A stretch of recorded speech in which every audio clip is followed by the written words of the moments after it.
Hello and welcome to Tomcat University, straight out of Grumman, Calverton, where all 712 F-14 Tomcats were built. I'm the show's producer. My name's Lorenzo. I want to welcome you guys to tonight's show, and we have an awesome show lined up tonight. Our guest is going to be Commander Franseco PACO Kirichi. He's the author of Lions of the Sky, Speed and Angels. He also flew the A-6, the F-14, the F-5 as an aggressor. Good evening, sir. Good evening. Thanks for having me. Also, aviation structural mechanic, first class aviation war specialist, AMS1, AW, Anthony Branch. Good evening, Coach. How you doing? Thank you, fellas and brothers. Good evening. Our host tonight is sitting in the front seat, Fighter Squadron 102, Lieutenant Pat Casey, call sign Smokehouse. Good evening. Good evening. Sitting in the back seat, targeting everyone, VF-154's finest Rio, radar intercept officer, and that's Smoking Joe. Good evening. Good evening. Anytime, baby. Yeah. Carrier Air Wing 1's finest on Catapult 3, USS America, and that's Rob Todd. Good evening. Good evening, guys. Great to be here. Have an awesome show, guys. All right, fantastic. Thanks. Hey, so we're going to start off. This is the way we'll do it. We'll start off with PACO, and it's Kirichi, correct? PACO, Kirichi, and then we'll move over to Tony Branch. But I want to start with PACO. And first off, I think we need to just talk a little bit about PACO's CV because it's pretty damn impressive. First off, Tomcat pilot. Then producer of Speed and Angels, which many of you will know is probably one of the only F-14 documentaries out there. I know there's some guys that are making some stuff right now, but it was the first one. We'll talk about that. He's author of a fantastic book called Lions of the Sky. And then for those of you that are doing the DCS stuff, he's also written a couple of different campaigns. I think one's called Speed and Angels, if I'm not right. Is that right, Paco? Yep. So if there's something that's been done that is in naval aviation or is around naval aviation, writing about it, filming it, putting it to computer games, Paco's done it. So kind of ROE here. I'll start off and kind of throw out the first question, but if folks like Smokehouse or Rob or even Tony have additional questions, let's follow it up and fire it away. So Paco, can you kind of take us back? I think you're an old VF-213 guy, right? Black Lions? Yeah, I'm an old VF-213 guy. Thanks. well, you're much older than me. I like to point that out. You might have even been A's in VF-213, if I'm not mistaken, right? A minus. A minus. Yeah. And I'm not sure if that's your first operational squadron, but can you talk a little bit about your time with the Black Lions? Back then, you might have even had, I think Flex Galpin was in the squadron, some other folks like that, right? Yeah. So I flew A6s first. Then I went through the RAG on the East Coast, came back out to VF-213 on the West Coast. I mean, there's a lot to talk about. I was there for a little over 2 years. It was a crazy time in Air Wing 11. We lost something like 9 airplanes and 6 people in the time plus or minus 2 months when I was there, including what years is that? 94 to 96.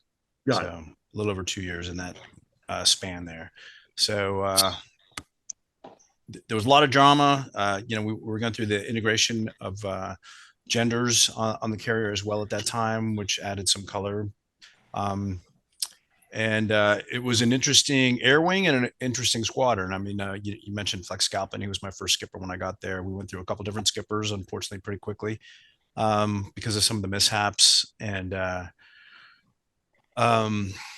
ended up with Whiskey Bond, who is just an amazing pilot, amazing character. I don't know if you guys know him, but I'll never Commodore forget. On the East Coast at the end, I think. Yeah, so he was kind of like the fixer, on the West Coast at the time. There was a couple different squadrons going through some issues, and he would show up and straighten everything out, and then just get dragged into the next one. I think it was 3 squadrons. It may have just been 2, but he was a skipper of a couple different squadrons back to back. And he showed up at 213. We lost a couple airplanes real quickly, and our skipper was relieved. And so our XO had just shown up, and he wasn't quite ready to take the reins yet. And so Whiskey showed up, and it was, we're all sitting in the ready room, and we'd just been informed that our current skipper was no longer going to be skipper. So it was kind of like a wake. Everybody's quiet and morose. They call it a change of command without a band, right? So yeah, and it didn't even feel like that. It felt worse. It felt like a funeral, to be honest. So he left, and then all of a sudden there was this like silhouette in the door. And if you guys know Whiskey, he feels like Clint Eastwood. He doesn't say much. He's a fucking amazing pilot. Whoops, sorry. He's an amazing pilot.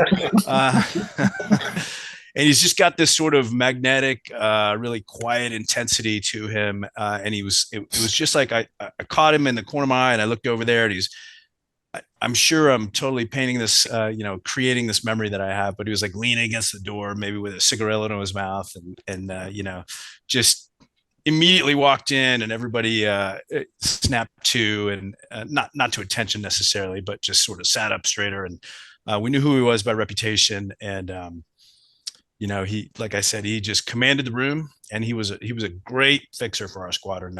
He turned us around really quickly. He gave us some amazing words of wisdom to kind of pump up the ready room and keep us marching forward. And we did really well under him, and prepped the squadron for our next skipper after him, which was who was Clem Clemente, great guy, East Coast guy. So also a former Commodore on the East Coast, if I'm not mistaken, too. Yep. Yeah. He went after Whiskey. Yeah. So we had a great squadron. I mean, we had so many damn mishaps that they kept trying to send, what they thought were, good players into the squadron to turn it around. And eventually, after I left, they managed to really raise the bar. Was that a coincidence, or? Yeah, I was going to say. I'm not going to say.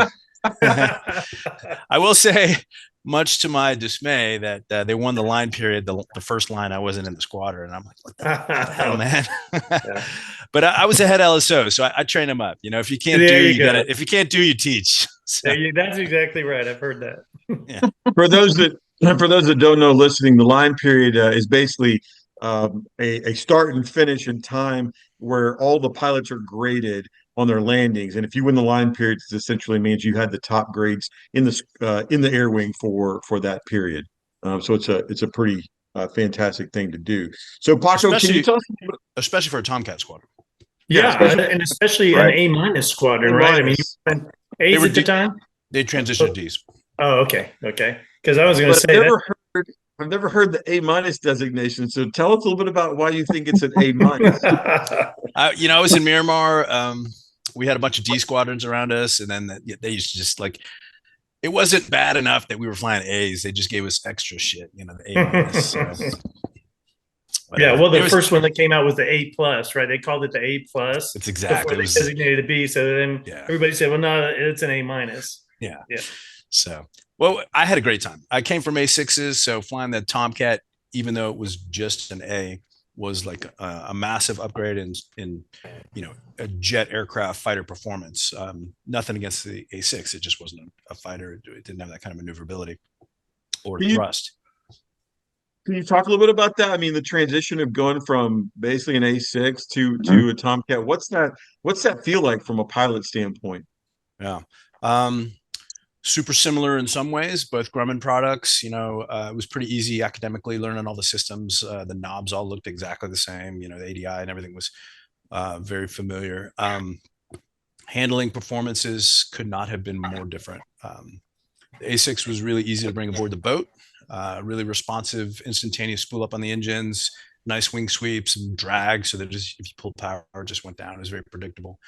Tomcat, as you guys are well aware of, a third of the lift comes from that flat fuselage and the wings out at 20. And then, the TF-30 engines that I was flying had a huge lag to them. So, after your third correction, you kind of lost where the hell your throttles were supposed to be. And the sweat started pouring down on your forehead and you're reciting your rosaries, hoping you can catch it. But it was, and obviously the wing span 54 versus about 36, I think, for the A6. So radically different airplanes to bring aboard the boat. Obviously the power, the thrust to weight in the Tomcat, even though the A was, I think, 0.67 or so, or maybe 0.7 to 1, that A6 was, well below half, 0.5. So for me, it was like, holy crap, this thing's got a lot of thrust to it. And it was very slick, so not super draggy, especially in the rag. There's no tanks or rails. So I'll never forget, I'd done a fleet tour in the A6, gone over to Iraq, done a bunch of tanking. So, we're doing night tanking, and the A6, the probe is right in front of you basically. And then the Tomcat is to the right, but it's the same concept. But it took forever for me to figure out that I had to pull the power back earlier than in the A6. Cause I just, you're trying to sneak up on the thing with a 5 or 6 knots of closure, but I would pull the power back too late and either, rim it or just go right by it. And when I went by it, the pro basket was going way behind me. The Rio was like, So it took a while to figure that out, especially that first night. That the instructor Rio in the back, knew I was a prior fleet guy. And he's like, "Hey, dude, you gotta stop doing that. You're scaring me." So, after 213, did you transition to F5s at that point, aggressor stuff, or did you have an intermediary tour in there? Yeah, it was an interesting time for me. So I didn't really want to get out of the Navy. I was enjoying myself, but I had done back-to-back sea tours, and the CO and the OPSO brought me in their office, and they're like, "Here's the plan for you. We're going to go stay to the RAG and on the East Coast for a year. 3 months of that will be a Top Gun, and then you go back, do your department head tour." And I was like, "Fuck, I'm going to be doing basically 14 years of sea duty, almost back to back." So it was not my first choice to get out of the Navy. It just didn't work to be out at sea forever. So my intention was to quit cold turkey, and I just gotten hired by the airlines when I got out. And, I tried to quit, and one of my buddies from 213 had gone up to Fallon to fly F5s as a full timer, active duty guy. And he called me about 6 or 7 months, into my rehab, and said, "Hey, we're picking a few guys up if you want to throw a package in." And I was like, "Hell yeah, man! I can't apply fast enough." So I was lucky enough to be one of the 1 or 2 guys that get picked up there, and I stayed there for 10 years. I flew F5s for 10 years. Wow! And PACO, that was with VF-213, right? Yep. PACO, when did you get your wings? And where? Sorry. And where did you go through? Yeah. Yeah, Kingsville, December 1st of '89. So a long time ago. Yeah, we're same time frame. Did you know Sledge Richter, was he out there in 213 when you were out there? No, not in 213. No. Okay. Yeah. So you go from flying the Intruder to the Tomcat to a little bitty Corvette, the F5. Talk about what it's like to be, moving from the fighter side to now the aggressor side. Yeah, that was a huge transition as well. I mean, every guy who flies fighters thinks he's a really good fighter pilot for the most part. And you wouldn't be there unless you did. And you have just enough positive feedback within your squadrons to think, yeah, I'm pretty good at this. When you get to the aggressors or Top Gun or anything like that's really specifically focused on training people in air-to-air, you go through an intensive course to teach you how to be a good fighter pilot and a good debriefer, a good adversary pilot. So your focus changes from, when you're an F-14 pilot, you got to fly tarps, you got to do bombing, you got to do low levels, air-to-air refueling, all these different missions. And you basically go down to one mission, or one mission split into 2 parts, air-to-air, whether it's BVR or or 1v1 kind of stuff within visual range. And you're not just going out and flying it and come back and slapping each other in the back. You got to come back and debrief your students, because that's the whole reason they're there. And the vast majority of the learning comes from the classroom after the fight. So, the professionalism really comes from setting it up properly, flying the mission properly, being the safety coordinator. When you're the adversary pilot, you're in charge of safety, which is, again, we're all as fighter pilots in charge of safety, but you really hold the hammer. People show up and their fangs are out and they really want to kick everybody's ass. And you got to be careful to temper that and to make sure, nobody does anything stupid to either you or themselves. And then when you come back to the ready room, you have to really professionally explain to the person why they did a good job or maybe could improve in certain areas. And it has to be very specific.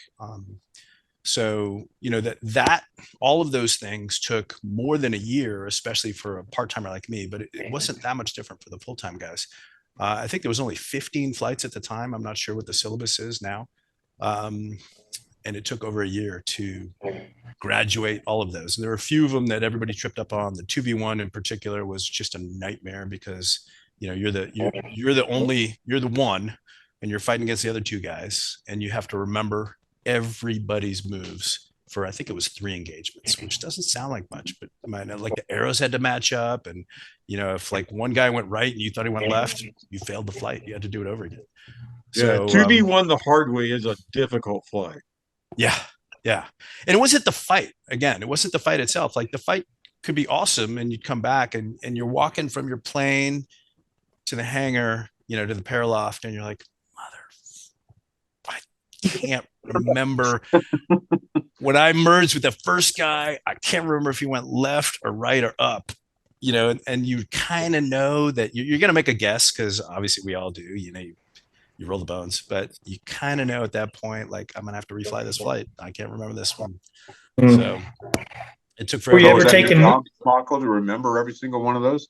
Sorry. You take notes, but it's like a shorthand, right? So like, because you're running a flight and you've got 3 aircraft with limited fuel, range space, all these different factors. So it's not like you can sit there and say, hey, I got to go into holding for 5 minutes so I can, write down all the things that just happened. So you got to do that while everything else. While you're flying. Yeah. So it's like all right, knock it off. Viper 1, knock it off. Viper 2, knock it off. Bandit, knock it off. All right, let's climb out on a heading of 180. We're at 12,000. We're going to go up to 17,000, set up for, a beam set. And while we're doing that, you're looking around, making sure nobody's going to hit each other. And then you're looking down and you're scratching out on your kneeboard, a chicken scratch of everything that just happened with 3 different airplanes and, the directions and the sun angle and all that crap. So it was challenging. Yeah, it was super intense. But I have to say, like, it was fun. It was so great. And even if you failed the same flight 5 different times, you knew that you weren't the only one. You knew it wasn't a demeaning environment. It was supportive. Like, I literally failed one flight because my arrows, I didn't have the same number of arrows. Like, I had, me in red and then the 2 blue guys, and the guy, like, at the end of the brief, the guy went up and he counted all the arrows. He's like, yeah, you're missing 1 arrow here. So that attention to detail was imperative. It was. And it was great. I think it made us a really, really professional squadron. And as a primarily reserve unit, we were very sensitive to not being, the slackers. Like, we were competing with Top Gun. Not really. You can't really compete with Top Gun, but we wanted to try to be as close as possible to the product that they were putting out as that we could. So I want to ask an out of cockpit question, because you've probably talked about it a lot. But Speed and Angels is a documentary where you follow both Jake Consalvi and Megan Varley through the F-14 rag. Tell me, what was the catalyst of doing that movie, and then what was like the one thing that surprised you when you went through the process of actually producing a movie on it? So what was the catalyst, and what was something that completely surprised you, took you back? Yeah, we could talk about this for hours. Synopsis, like, Speed and Angels took 5 years from beginning to end to make. I thought it was going to take 18 months. The catalyst was I just wanted to tell the story of naval aviation in an honest and an entertaining way, a visually stimulating and entertaining way. I had written, you mentioned earlier about all the books and stuff. I'd love to write. I've been writing since I was a kid. Telling stories through words is something that I really enjoy. And I had written a movie about the Navy that I got nibbles on, but never got really any traction. So I was like, screw it. I'm going to make my own movie. I'm going to make a movie. And I went to see a surfing documentary with a buddy of mine. It's called Step into Liquid. And I was watching the movie. I'm like, holy crap. If you just take the surfers out and put pilots in, and you take the surfing out and put flying in, that's at least as good a movie as this. And it's beautiful. So that was kind of the catalyst for it. I called a friend of mine up who is a director who at the time lived in San Francisco, a woman who had nothing to do with the military, had no affinity for the military. I pitched her on it. She's like, it's not my thing. I make movies, about women and about, softer things. And I said, just come out to Fallon, just come out, bring your camera, come out for a weekend and see if it has any appeal to you. And it did. I mean, she got bitten by the bug, the crazy ass personalities, the flying, the smell, the scenery out in Fallon is spectacular. She's got a very visual, an artistic eye for that kind of stuff. And that was the genesis of it. We filmed a short called The Last of the Dogfighters, because at the time we thought, or that one is amazing. Yeah, it's fun. My ambition was to make a documentary about VF-213 because it's a very unique, cool squadron. And so that was what we called sizzle reel. It's about a 12-minute long video. You can find it on YouTube. And I use that to pitch both the Navy and investors. So the surprise is the Navy. So there's two different people you need to get permission from to make a film in the Navy or a film regarding the military. If it's a documentary, you talk to Chimfo in Washington, D.C., chief of information office. It's kind of the public relations folks in D.C. And they gave us permission to interview people right away. They were super supportive. They're like, this is great. We believe in you. We trust you. Go for it. And they gave us a letter that let us on anywhere. We could talk to anybody at any time.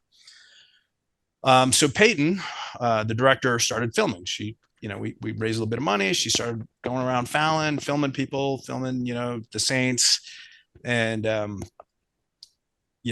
had a couple cool COs that let me sneak some cameras up in the airplanes. So we got some cool footage, but not really the stuff that I was looking for.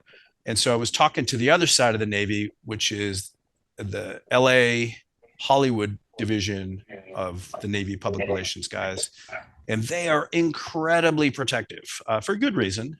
They had never before authorized an independent documentary about the military or about the Navy. They basically co-opted all their extra footage, of like things that they would have had to pay millions of dollars for, helicopters and. That was Act of Valor, wasn't it, Paco? Act of Valor, which is a fun movie, but they basically hoodwinked the Navy. Right. And so that the Hollywood division of the Navy PR guys were pissed, and they did not want to allow me to do it because I didn't have a distribution yet.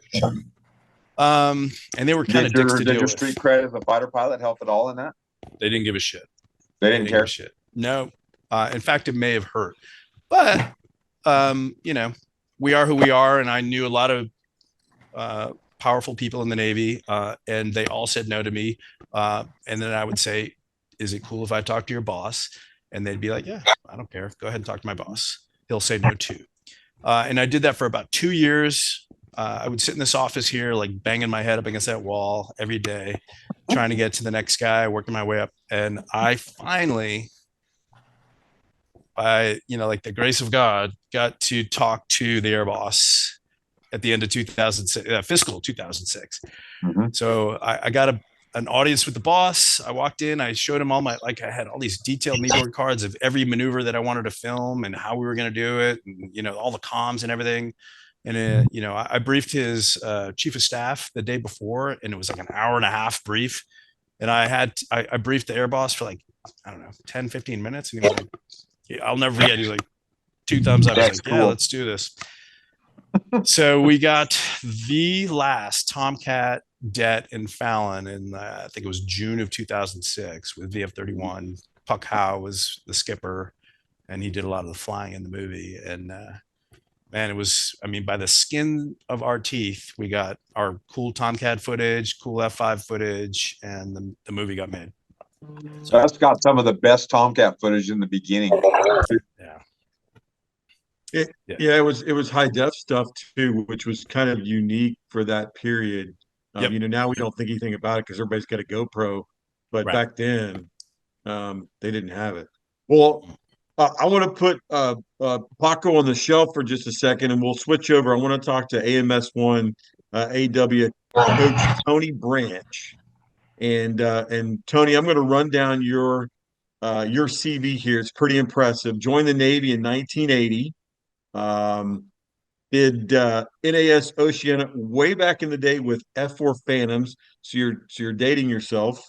October of 82, you're on the USS Midway with F4Js is what it looks like. You did a little tour with VP-47, did some P3 type of work. And then pretty much the last 15 years looks like Oceania with VF-101, the FRS there, VF-102, a Desert Storm trip with VF-102, the demo team with VF-101, so near and dear to my heart, and then the Top Hatters, and finally ending up as E2 Squadron, the VAW-123 Screw Tops. So did I get all that right, Tony? Yes, you did, sir. Fantastic. So I'm going to kick it off and ask a few questions here. First off, tell me about your time in Desert Storm. What boat was that on? What did you guys do? Well, I was with Lieutenant Commander Smokehouse, F-14, 102 Diamondbacks, and we was on the America. And of course, like anything else,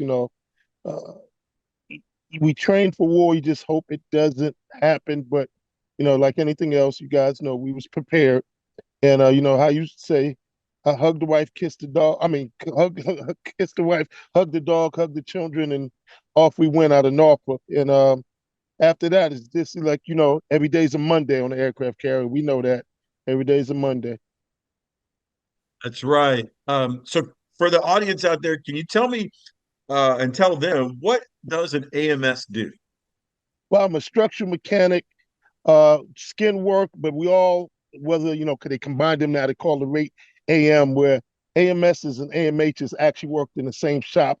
Unless you was at AIMD, then you specialize in your field hydraulic shop, making tubings and stuff like that, doing structural repair. And then, of course, because I was also a collateral duty inspector and also cross-trained with the AOs and everybody else, because I was also a final checker. I was safe for flight and all the other stuff. And then I had to also teach and train the new young fellas out of the RAG coming to the fleet.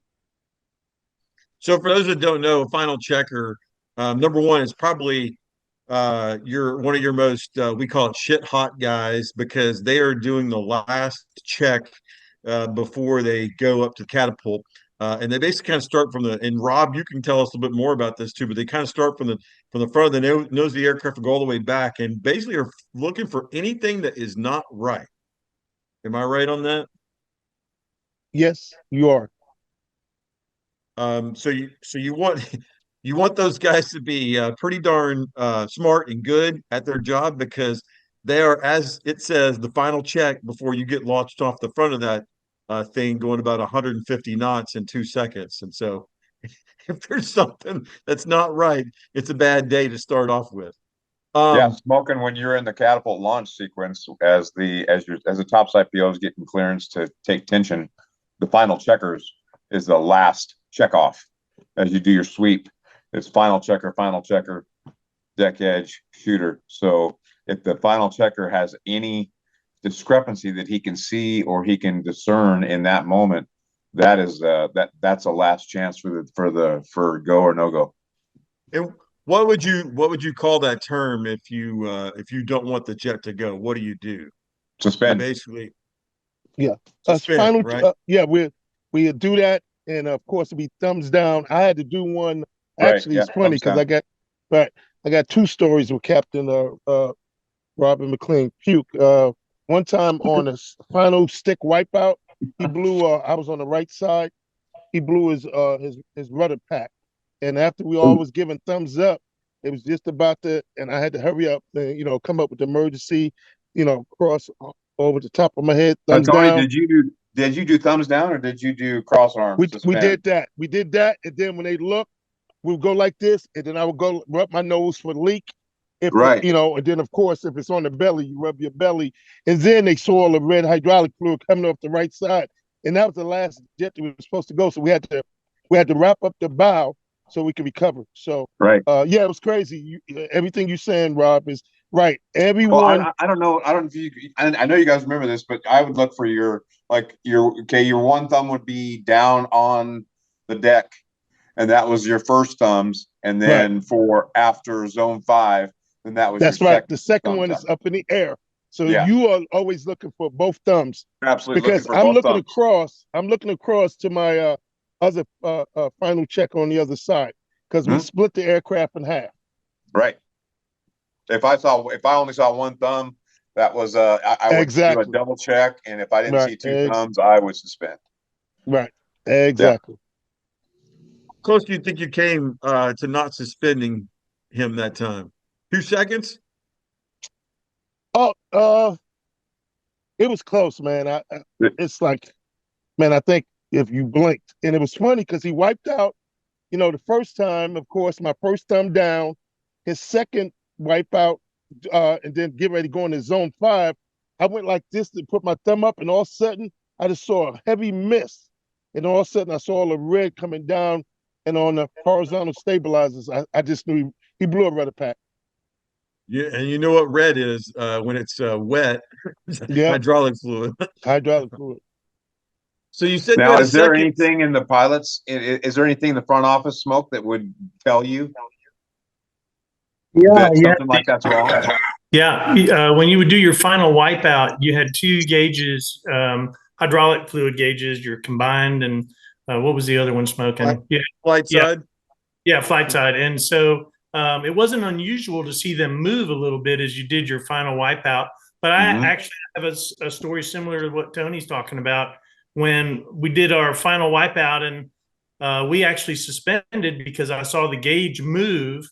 And it's like, well, I thought I saw something, but nobody saw anything under the airplane. So we launched, and right after our catapult launch, we had a hydraulic failure. So you would get an indication. But I was a young guy. From like a hydraulic pressure drop? You can see that during your wipeout. Would that hydraulic pressure fluctuate and drop? Which would if it was, if you had a failure, for sure it would. But it wasn't unusual to see the needles move a little bit, but they would always come back up, and you'd have a full system. But when it blew, you knew right away because they would start going, indicating going down empty. Yeah, one disclaimer about flight and combined reservoir. Of course, the combined was bigger because it controlled more stuff in the primary flight control. It was good for always having air. You always had to bleed the system. If you don't bleed the system, it would give the pilots and the tape that we would read in the little inspection door, it'd give it an erroneous number. All of a sudden, you only got 9, but you see inside you got 13. If I had 13 with 3,000 PSI, plus or minus 50, eventually that inner seal is going to blow. Because I've also been there too, where everything came like the plane threw up right on my flight deck boots. I was red everywhere. We're trying to get a bucket. I was like, you know what? He's done. Let's get him to the backup. Let's get the air crew. Let's get the Huff and everything over to the other one. So, yeah, you always had to bleed it. F-14 was erroneous about accumulating air in a reservoir, which would throw the pilots of Mr. Casey's gauges off. And they would drop, but they better come back up. If they don't come back up immediately, we got a problem. Because you also had that pump the pump that's connected to the engine sometimes start going bad on you. It'll work. Bi-di pump? Excuse me? The bi-directional pump or Well, not bi-di the pump? bi-directional pump. That will only it would kick on if Mr. Casey's hydraulics either or left or right or flight and combined, it drops too low, then it would pick up in emergency mode. It should flicker and he should hear a heavy whining inside the aircraft. But it's the centrifugal pump that's on the engine. It's about 80 grand and it's heavy trying to mount that damn thing in between them damn doors. Tony, I was going to tell you, Smokehouse too. In the launch sequence, there was one time I was pulling up, and you guys can't see this because you're behind the rear stabs. Right. So I'm pulling the bird into the NGL, wings are out, slats are down, and I just about to drop into the throat, which is second ready, and I thought the catapult was leaking because all of a sudden the NGL plate turned red, and I was like, "Oh crap, this is a catapult problem." And then I looked, and it's from the top of your cylinder on the bottom going into the front nose gear, hydraulic fluid was just spraying out of that area, and you guys couldn't see it. And I looked back at one of your final checkers, and I went like this, and they couldn't see what I was doing, so I immediately suspended. And that jet was down because of a hydraulic failure, but they couldn't see that. I could only see that front strut was leaking bad. What was that at night? I mean, how the hell did you see that at night? If it was, hydraulic fluid spewing, that seems like that would be hard. It was a dusk, but I would put my finger into the pad eye right there that you would chain it down with, and then as I'm walking the jet forward, I'm eyeballs on the NGL and the shuttle throat, and then I'm looking directly at the nose gear. And then it's white, right? Well, all of a sudden it turned pink. And then it was like, there was like a cloud between me and the deck edge operator, and I couldn't see the deck edge operator. So I knew something was wrong. Yeah. But final checkers couldn't see something like that. No. It took us all, and I give it to the boat guys too. Them guys was our eyes and ears when we couldn't see stuff, especially at night, because like I always tell a guy. They were pissed, Tony. They're like, "What's wrong? What's wrong?" I was like, "Yeah, look at the nose gear. I mean, there was like a bucket of hydraulic fluid coming out of there." Yeah, I can believe it. And also, when the neo valve goes, it comes out kind of instead of it come out red, it comes out more pink. When it's mixed, come out pink like that, just let me know it's mixed with a lot of air. Mixed with a lot of air. Right. Fascinating. Tony, you said you had a second suspend story. Do you recall what that one was? With McLean, yeah. We had a belly leak. Again, we were shooting off both Wildcats, and again, Mr. McLean puked. He was in the aircraft. He had bad luck. Yeah, because they downed him. One of the junior troubleshooters downed him. So I'm standing there. I could see the leak. Because I'm saying, I wonder if it's residual fluid, because sometimes when we do phases, them guys don't clean out the troughs on top. And when the plane start moving and start working its way down into the belly, coming down, from the center railing. And so McLean looks at me and tells the young guy, get out the way. He looks at me and tells me to hook up. So I go into the nose, hook up my headset, and it was the funniest thing. And it was crazy because I had to go explain to the master chief. He says, Tony, how bad is the leak? He says, by the book. I said, Captain McLean puke, you on the borderline. He says, if I take the JO, the Rio out, would you fly with me? I'm like, what? He said, would you fly with me? I said, yeah, I guess. I said, I can over-service it. I can bleed it. You're only going to be out 35, 45 minutes. He says, yes. He said, I need this go. Because they was going to, again, wrap up the Wildcats and get ready. So he said, do what you have to do. Pump the combined system over 2 numbers. So I had to get the pond. I had to go get the pond 6, pump it up. And then I said, I looked at the cat officer. I said, we going. So before they was about to wrap it up, they taxi him back to the cap. He shot. Now, the whole time out there, you got to understand, my CO made his decision off my answer. my pucker factor while he was out was like, oh my God. I was sitting down there. I was actually in the ready room with Master Chief, and I'm hearing them, they're coming in, fly the ball. And I think he was an aircraft 102 and stuff like that. He came downstairs. He met him downstairs in the ready room, and we talked a little bit. He said, "Good call, bluesy." I was one of these guys. I would get bored and I would just take the books because I didn't go to A school. I was an OJT guy because I really wanted to be into anti-submarine warfare, but my math scores coming out of high school wasn't all that good enough. But I was able to read stuff and process it. It's kind of like, like when Michael Jordan said he had a great game, he visualized it the night before. He said the bucket looked so big and stuff like that. I was one of them guys, once I knew how the system worked, I just needed a minute to process it in my head. And so I made a lot of calls, and I gained a lot of respect for Puke that day, but he also gained a lot of respect for me. But don't get it twisted. One time I made a call up there, the Puke was in the ready room. He got the flight deck chief, put me on the radio, said, once you come down here now, and I had to explain to him why I had to make the call. I don't know if he had Napoleon complex, but he chewed my butt up and down. But just the same guy away from the ready room, party animal, a very fair guy. Nothing but respect for him and Captain McLean. See, that's fantastic. That's what everybody loves to hear, and that's why the troubleshooters are some of your top guys in the squadron, because they are trusted. They know their systems and they can fix stuff. I hadn't heard that term in forever, but you mentioned the term Pond 6. No, which right. is essentially a hydraulic cart, right?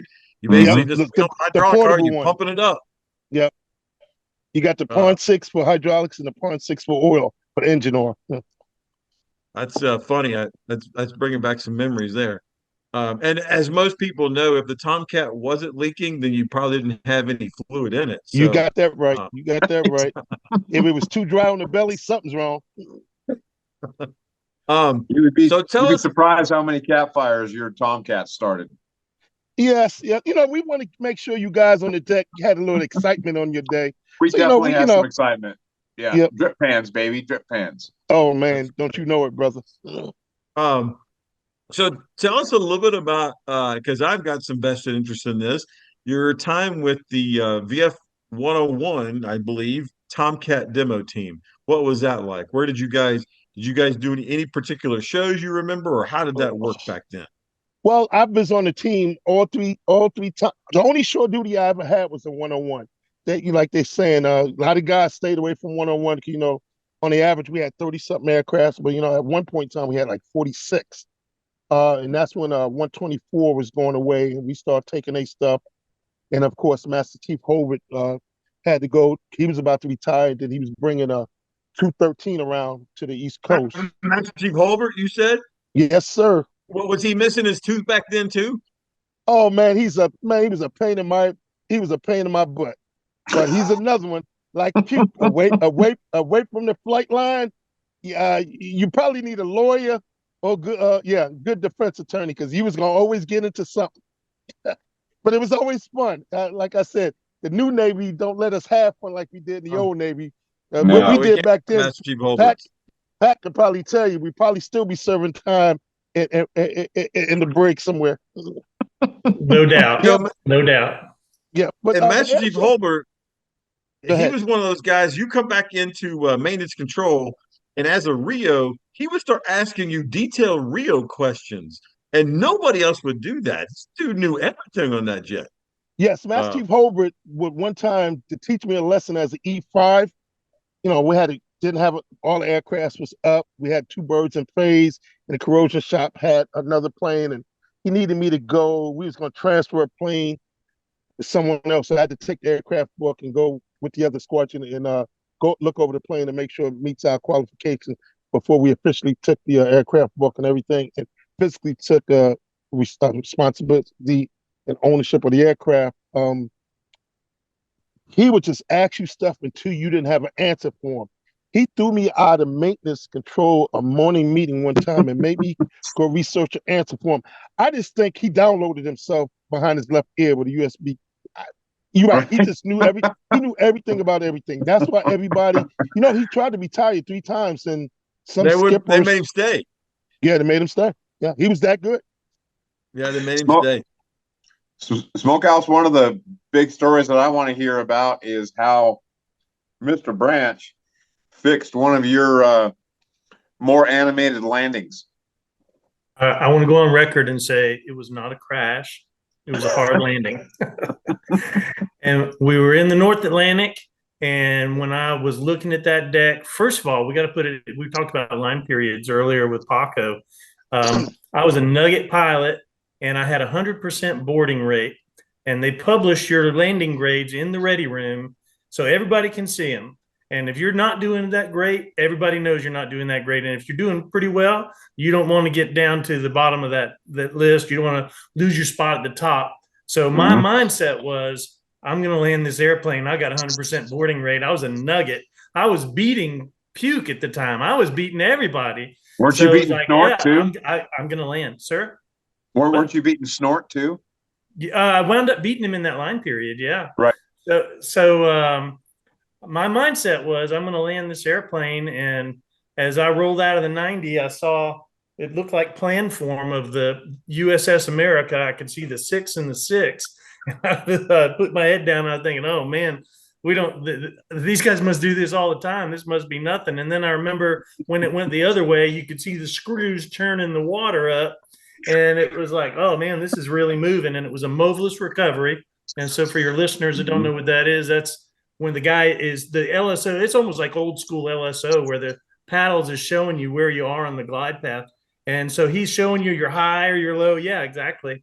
And so he got me aboard. I landed and it was graded as a fair pass. So I hit a little bit hard. Coach Tony can tell you the rest.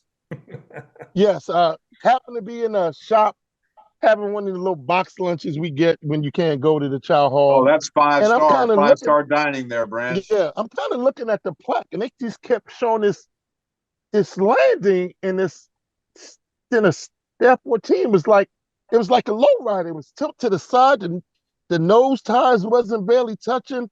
So I'm saying, what movie is this? And then I realized, damn, that's us. The box goes off, and then my radio goes off. Tony, get up here with 3 guys now with boxes and stuff like that. And I'm like, holy stuff. So now we went upstairs because, again, not knowing what Smokehouse did or didn't do. Like I said, I'm taking a 5th. And like I said, some of the stuff is still classified. So I go up there. They finally get him out of the LA, right? They finally get him out to LA, and this thing is hyperextended. So did you tie up the LA? Excuse me? Did you tie up the LA? Did they pull it out with Tilly, or did you guys? Oh my gosh! No, they had to get 2 tugs. They had to get 2 tugs to get us. One strut was completely extended. The other one was completely collapsed. Yeah. Both drop tanks were ruptured. It cracked some engine mounts, right, Tony? I mean, it was it was a class C, I think, or class B. I don't know. It was expensive. Mm-hmm. But it was graded as a fair pass. I just want to make sure you guys understand. That's the most important thing. So yeah, okay. But they needed a specialist because it had never been seen or done before. And that's where Tony Branch comes in. Well, I was the most experienced guy, airframer, in our squadron. Were you an AMS2 at the time, Tony? You know what? I was. Okay. I wasn't the first class yet. I was first class after that. Right. Yeah, because I passed the test after that. So, after they, tied up to LA, they had to send some S3s to tank whoever was still out there, like you saying. Then they had to send boys to the beach or wherever they sent them at because, those are blue water ops, weren't they, Smoke? Was it blue yeah, water? I think they sent them to Iceland. So there was such a crazy thing. They were supposedly blue water ops. But, I mean, so the next guy that landed behind me in a Hornet, he hit so hard. I think you can probably find the YouTube video of it. But he hit so hard that it broke his strut off of his airplane. So he skidded into the wires on a wingtip and his 2 remaining gear. And so they used Tilly to get him out. But now that was 2 airplanes that had fouled the deck and crashed it and tied it up. And so all these guys that were getting really low on gas. So those were the bravest guys, were the tanker guys that they launched because they were pressing the button when that deck was facing the water, and those guys were launching. They launched every single tanker in the air wing, and they diverted everybody that was airborne at that time. So only two of us got aboard, and both of us were nuggets. So when we finally got it in the hangar bay, I ain't gonna lie, I did not realize this never happened before. We found out later. So now I'm looking at the captain with his Marines, the admiral, and whoever else, the navigation officer and everybody else. So they was talking about doing all this stuff. So I'm reading through the book. Garnett Lowe was trying to assist me. He was quality assurance at the time, and my in-between, because I know the E9 Master Chief probably wanted to punch me in my face, but because I wanted certain things to happen. And I said, navigation captain, you're not going to be making no turns. He's like, what? I said, no, sir. If this thing rocks off these 3 jacks, it's one of us is going to die or going to lose a hand.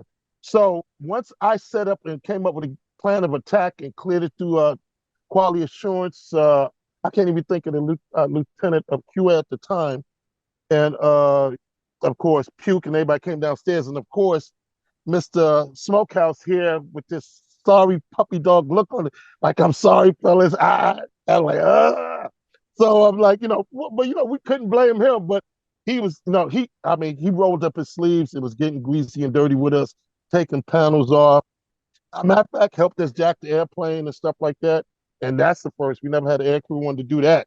That's a pain in the butt to try to jack it and keep it at 10 degrees nose up, all the way up and all the way down.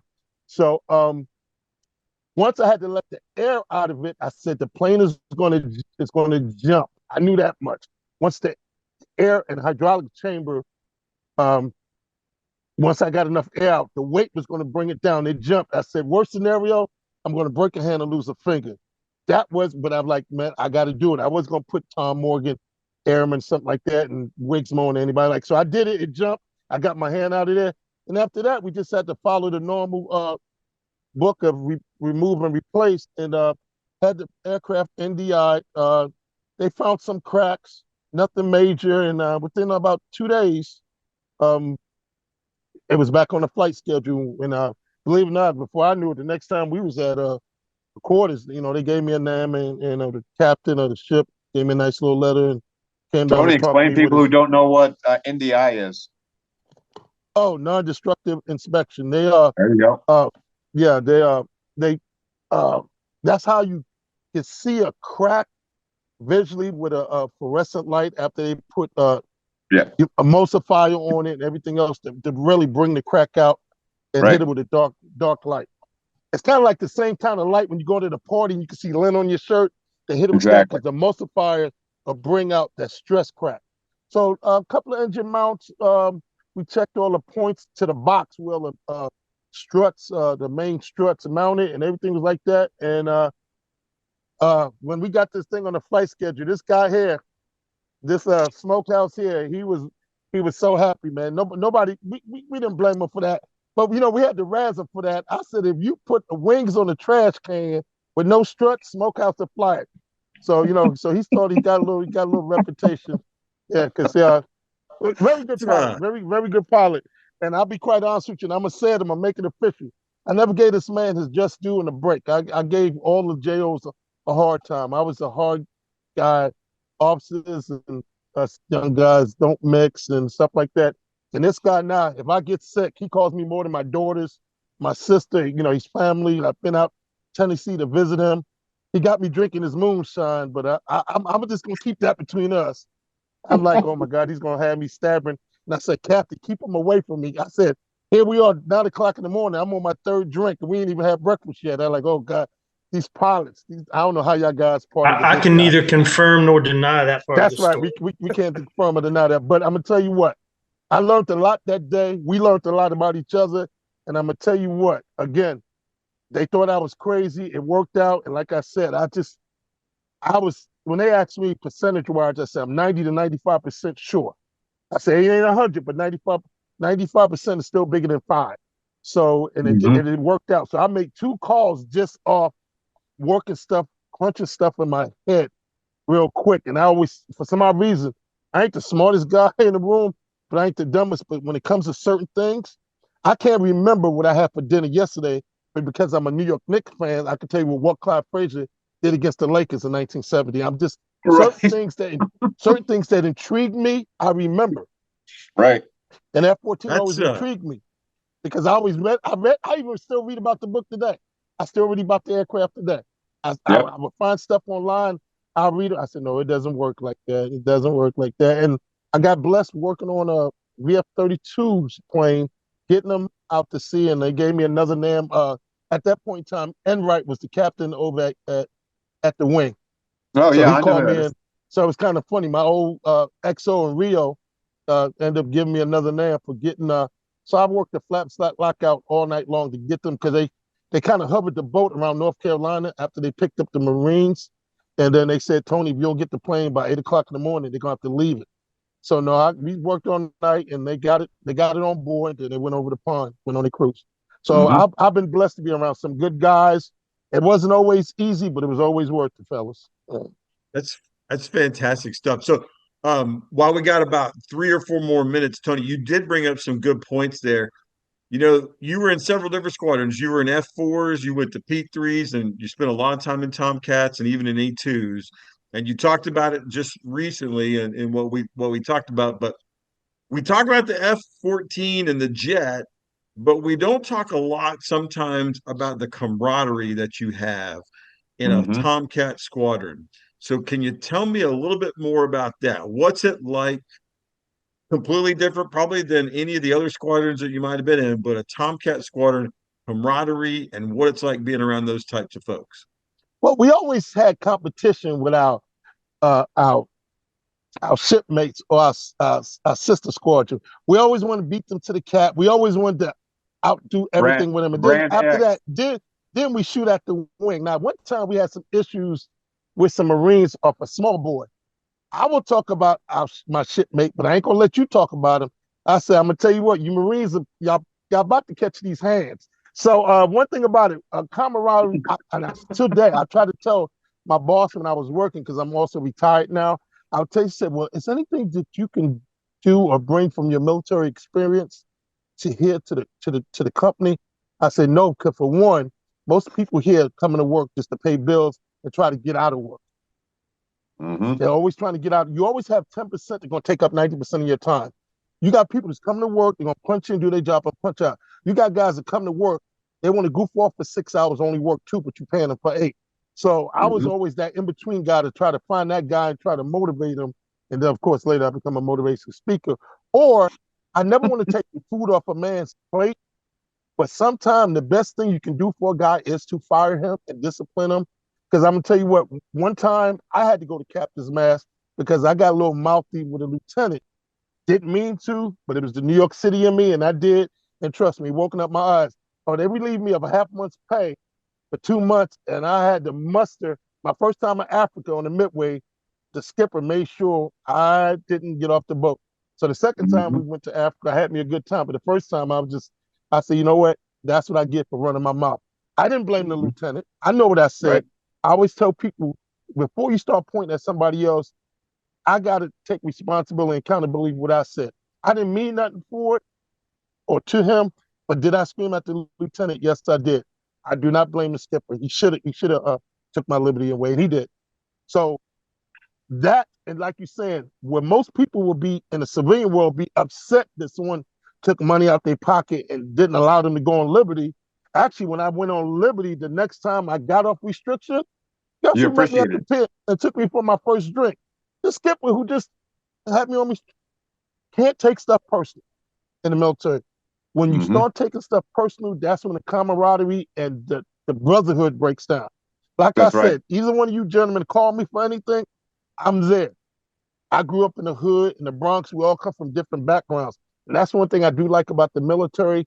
They take all of us from all corners of the United States. And even Pat, remember we had O'Doherty, he came from England. He came over and we had a British guy serving with us in the squadron. He finally, when he got his American citizenship, but he was from Britain. So it was funny talking to him and drinking with him, because I'm like, what is he saying?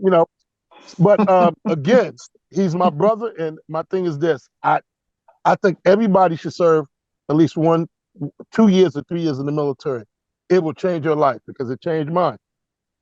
Well, I'll Well tell said. you, and all of you guys, there was something, and you know this, all you guys know this. There was something different about the Tomcat community. I don't know if it was a difference in work ethic or drive and discipline, but when those jets rolled out the door, rolled away from their spot on deck, those plane captains, those final checkers, that was their life rolling away, going to the cat. And it was everything to them, how that jet looked, how it sounded, how it performed. And there was a pride and a professionalism there that, I don't know, I didn't see that in other parts of the Navy, but I definitely saw it in Tomcat squadrons.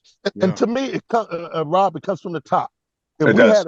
If we had weak leadership and weak JOs, then we always remember this. If I hang out with silly people, then I'm going to be silly like them, right? Right. I don't know, Steve Harvey, somebody said, or maybe Mark Twain said, if you hang around with 5 jerks, you're the 6th one. If you hang around with 5 or 6 smart people, you're the 6th or the 7th one. So you are who you hang with and who you're around. And because of Tomcat community, and then, oh Lord, when the original Tom Cruise Top Gun movie came out, oh my God, when I was doing air shows, everybody wanted to take pictures with. I was losing patches. I would literally have to go to the Get Up and buy more patches just for my flight suit because I got tired of people. So at the last day of the air show, I would just give it to some kid and stuff, and I would bring extra ones. And I always had a teddy bear so I can, talk to the kids because the air crew and us, we represented the Navy. And then we did some stuff with the Blue Angels, and then I did something in Kalamazoo, Kalamazoo. Yeah. So, and made some real good friends. So, again, camaraderie, I do it. It doesn't get any better than that. But it can't get no better than that. I always tell people, I hope you have brothers like I had in the military. White, black, absolutely. Chinese, Korean, I don't care what you are. At the end of the day, you my brother. That's right. Fantastic. Well said.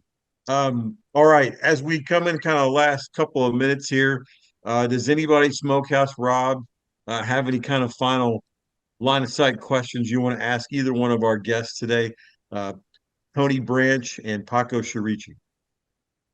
Want to say what a privilege it was. Both of these guys are so accomplished.